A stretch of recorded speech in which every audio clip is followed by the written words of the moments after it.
El desarrollo de un bebé puede verse afectado por enfermedades congénitas, lo que impacta tanto en el funcionamiento mental y psíquico como en la apariencia del infante, características que en ocasiones son fáciles de identificar. En este programa exploraremos los factores causantes de estas condiciones, quiénes se encuentran en mayor riesgo, cómo se realiza el diagnóstico y la importancia del apoyo familiar tras una evaluación médica. Hoy nos adentraremos en estas anomalías para conocer más a fondo sobre ellas. Soy Yarani Flores y les invito a iniciar este recorrido como siempre con lo más relevante de esta semana en el ámbito de la salud.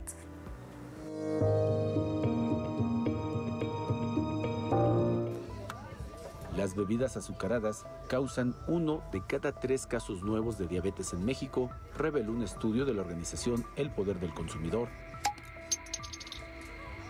Emma tiene 62 años y consume cotidianamente bebidas azucaradas. Sabe que no es bueno a largo plazo para su salud, pero por el momento no se preocupa.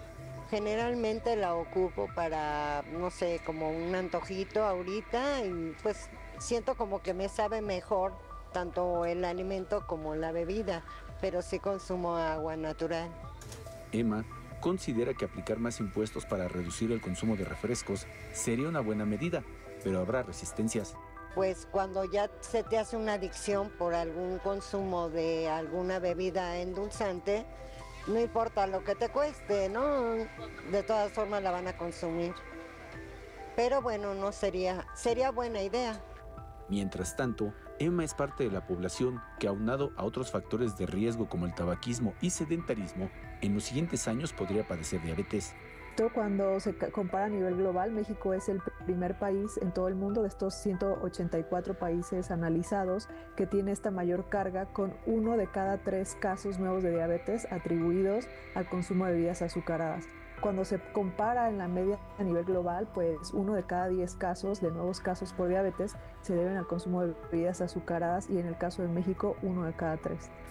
Y los números siguen creciendo exponencialmente, indica este especialista. Este aumento histórico de la diabetes en México, que es una de las principales enfermedades crónicas y la principal causa de muerte en México, este número se ha triplicado entre los años 2000 a 2022. Por ejemplo, en el 2000, cerca de 5.3 millones de personas vivían con diabetes, mientras que para el 2022 este número casi se triplica con una cifra de 14.6 millones. Ya tenemos una alerta epidemiológica desde el 2016 por diabetes en nuestro país. Sin embargo, creo que aunque se han tomado ciertas medidas, se necesitan reforzarlas y que éstas sean mucho más restrictivas, como se ha hecho con otro tipo de productos que son nocivos para la salud, por ejemplo el tabaco. Un paso clave para combatir la diabetes es restringir más la publicidad de estos productos. Además de limitar el acceso a la población infantil a las bebidas azucaradas por medio de la prohibición de su venta en escuelas de nivel básico e incrementar los impuestos para hacer estos productos menos asequibles a la población en general. Antonio Aranda, Telesur, Ciudad de México. En Procesos en Salud conoceremos cuáles son los exámenes y chequeos médicos que deben realizarse las mujeres embarazadas para detectar la presencia de enfermedades genéticas en el feto. Antes de que nazca el bebé, es importante reconocer su estado de salud para determinar si requieren de algún cuidado especial. Aquí les presentamos algunos exámenes que sirven para ayudar a detectar cualquier anomalía congénita. Las pruebas prenatales sirven para detectar alguna anomalía genética o cromosómica en el feto y se realizan al inicio del embarazo. Entre estas pruebas destacan la amniocentesis, en la que se extrae líquido amniótico, además de la prueba prenatal no invasiva, en la que se extrae una muestra de sangre de la madre para detectar alguna anomalía cromosómica en el bebé. Pruebas genéticas son análisis de ADN que se registran a través de muestras de tejidos o células del cuerpo. Algunas de ellas son la translucencia nucal, prueba de ADN fetal libre, pruebas de detección triple o cuádruples y la prueba de vellosidades coriónicas. La ecografía, al permitir visualizar a través de imágenes al feto, ayuda a detectar malformaciones en el cerebro, corazón o riñones, así como en la columna vertebral, intestinos, estómagos y extremidades. Momento de conocer las fechas a escala global más resaltantes de esta semana en materia de salud. Efemérides de la semana. 1 de marzo, Día Mundial de la Concienciación sobre la Autolesión, un problema de salud psicosocial que afecta al 45% de los adolescentes y el 35% de los adultos.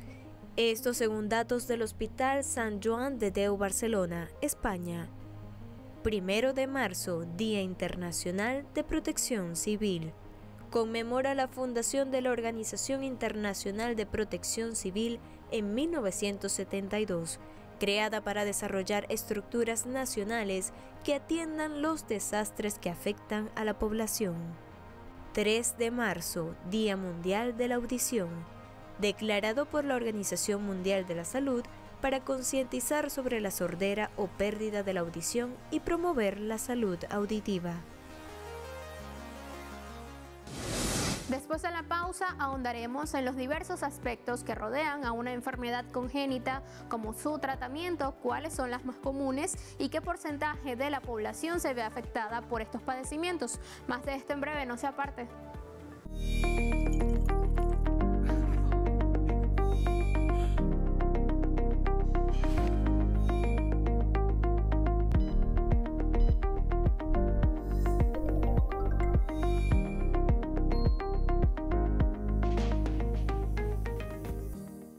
De vuelta en el informativo saludable de Telesur.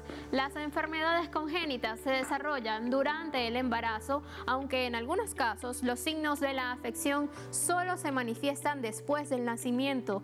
Organismos como la Organización Mundial de la Salud realizan anualmente programas de capacitación sobre la vigilancia y prevención de este tipo de anomalías para disminuir los riesgos durante la gestación.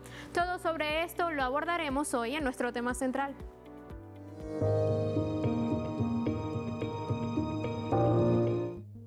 Junto al embarazo llegan una serie de cuidados para garantizar la llegada de un bebé sano, a fin de evitar enfermedades como las congénitas que pueden representar un gran desafío de vida tanto para el niño como para sus padres. La Real Academia Española define la palabra congénito como aquello que se tiene desde el nacimiento y señala que estas enfermedades son aquellas heredadas o que se adquieren durante el embarazo. También son conocidas como anomalías, malformaciones o defectos congénitos.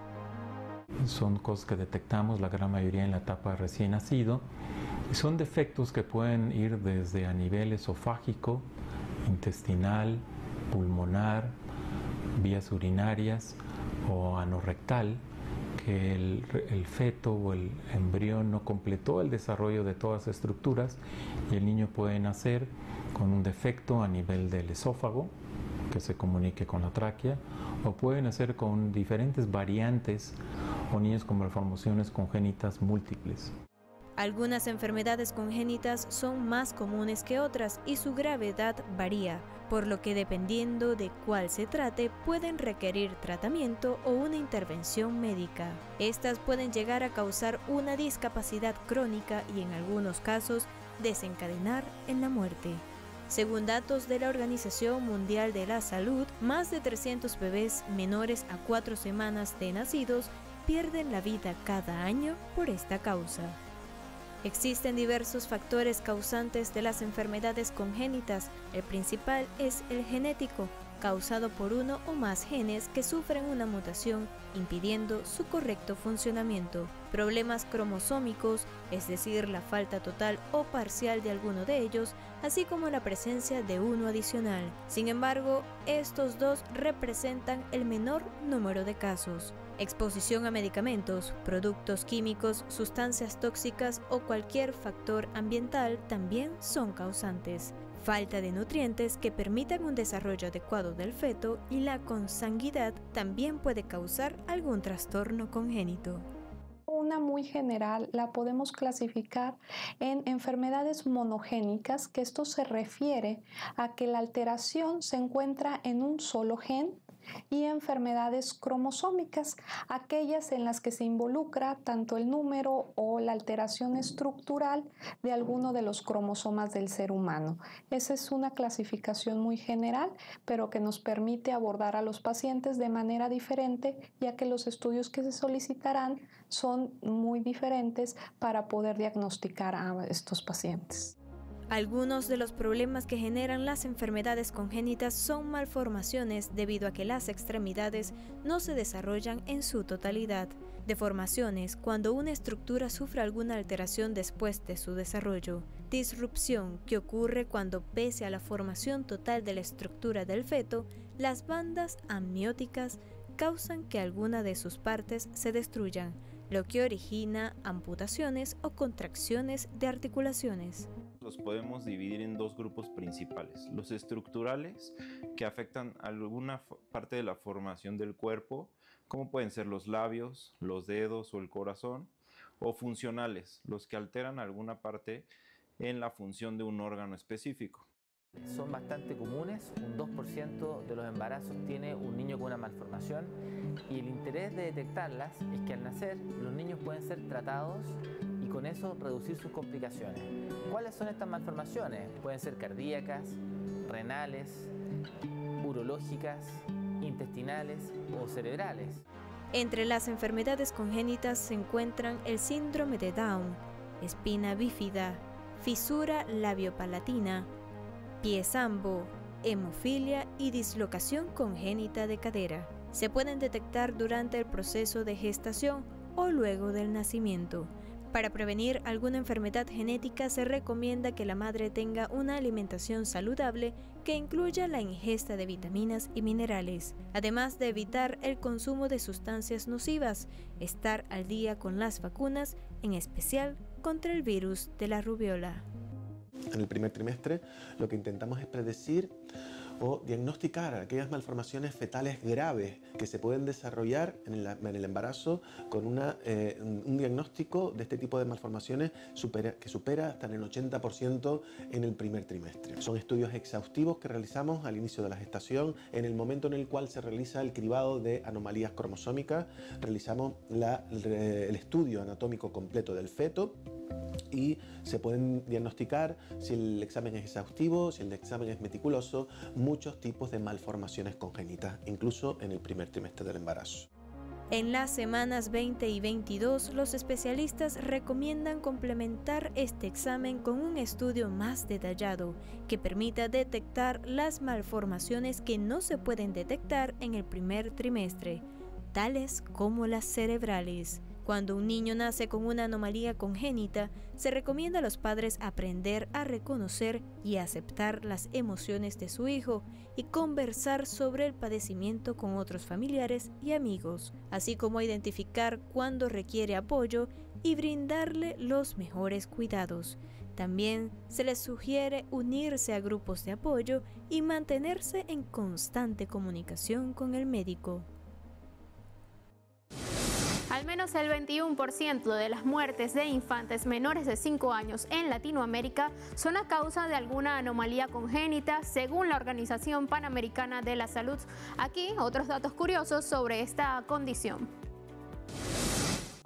Al menos 8 millones de niños nacen cada año con un defecto congénito en el mundo, esto según la Organización Mundial de la Salud. Anualmente mueren al menos 240.000 bebés en sus primeros meses de vida a causa de alguna enfermedad congénita, según la OMS. En Estados Unidos, 1 de cada 33 bebés nace con algún defecto congénito. En los países de bajos y medios recursos se encuentra el mayor número de niños nacidos con trastornos congénitos graves, contabilizando a 9 de cada 10. Los trastornos congénitos pasaron a ser la mayor causa de muerte de menores de 5 años, luego que se registrara un descenso en estos grupos.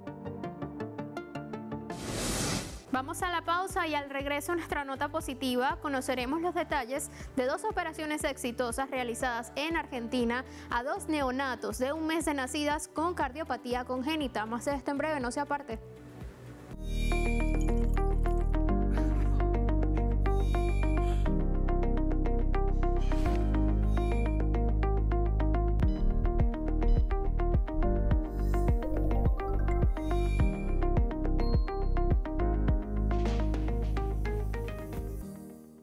Estamos de vuelta en Guía tu Cuerpo y de inmediato en nuestra nota positiva les presentamos el resultado de 2 operaciones exitosas realizadas a recién nacidas argentinas con cardiopatía congénita. Aquí los detalles.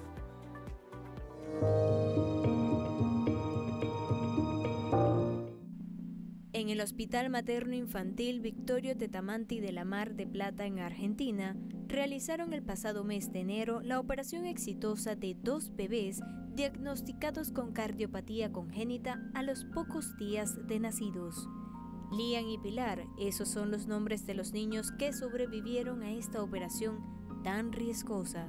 A ambos se les debió parar el corazón y reemplazarlo por una bomba extracorpórea que le permitía la sangre llegar a todos los órganos durante intervenciones a corazón abierto, que duraron más de 5 horas. En el caso de Pilar, nació sin ningún diagnóstico, pero a los 2 días se descompensó, ocasionando que fuese trasladada al centro hospitalario donde fue operada.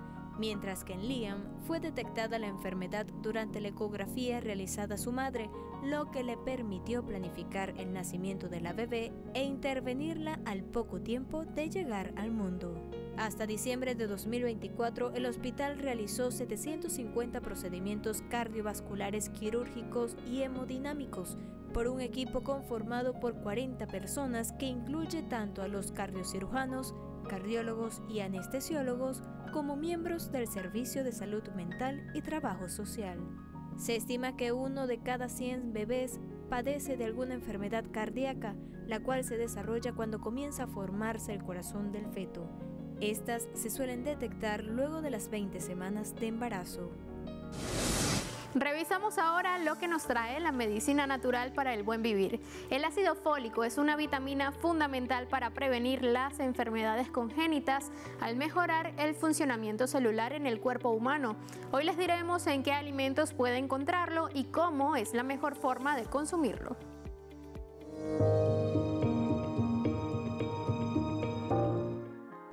El ácido fólico, también conocido como vitamina B9, es el responsable del correcto funcionamiento celular y crecimiento de los tejidos en el cuerpo humano, produciendo glóbulos rojos nuevos y sanos. Su consumo previene ciertas anomalías congénitas que se puedan generar en el feto durante el embarazo, tales como la espina bífida y la anencefalia. Además, ayuda a mantener el cabello, uñas y piel sanas y prevenir la anemia. El cuerpo no lo produce de forma natural, sin embargo, se encuentra en muchos alimentos. Fuentes alimentarias donde conseguimos la vitamina B9 o ácido fólico, bueno, pues en general las mayores fuentes son de origen vegetal, sobre todo vegetales de hoja verde, brócoli, coliflor, frutas. También podemos conseguir de algunas fuentes de origen animal, pero en menor cantidad. Una fuente animal sería, por ejemplo, el hígado, que ya sé que a la mayoría de la gente no le gusta y por eso muchas veces vamos a rechazar. Es importante, en caso de tener una carencia, suplementar con ácido fólico, lo mismo que se suplementa durante el embarazo y durante la lactancia. Aunque es importante que todas las personas consuman ácido fólico, se recomienda principalmente para las mujeres que mantienen una vida sexual activa debido a la posibilidad que tienen de quedar embarazadas de forma imprevista, mientras que durante el proceso de gestación es obligatoria su ingesta para el correcto desarrollo del bebé. ¿Cuándo se recomienda tomar ácido fólico? Toda la vida, desde el inicio de la menstruación hasta el final de la menstruación. ¿Por qué? Porque desafortunadamente más del 50% de los embarazos no son planeados. Entonces, el beneficio del tubo neural, el beneficio del ácido fólico es desde mucho antes de estar embarazada. ¿Por qué? Porque cuando ya estás embarazada, ya se empezó a formar el cerebro, ya se empezó a formar la columna y la paciente ni siquiera sabe que está embarazada. La forma más rápida de reponer el ácido fólico en el cuerpo es por medio de la ingesta de suplementos vitamínicos. Según algunos expertos, es recomendable consumir al menos 400 microgramos diarios. En el caso de tener algún antecedente de un hijo con anomalía congénita, la dosis será más alta.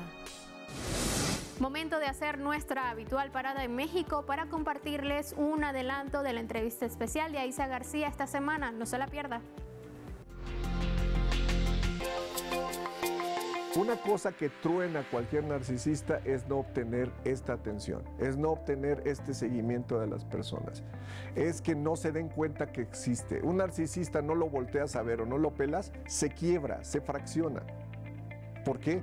Porque no está teniendo esos refuerzos que lo hacen sentir seguro, que lo hacen sentir bien.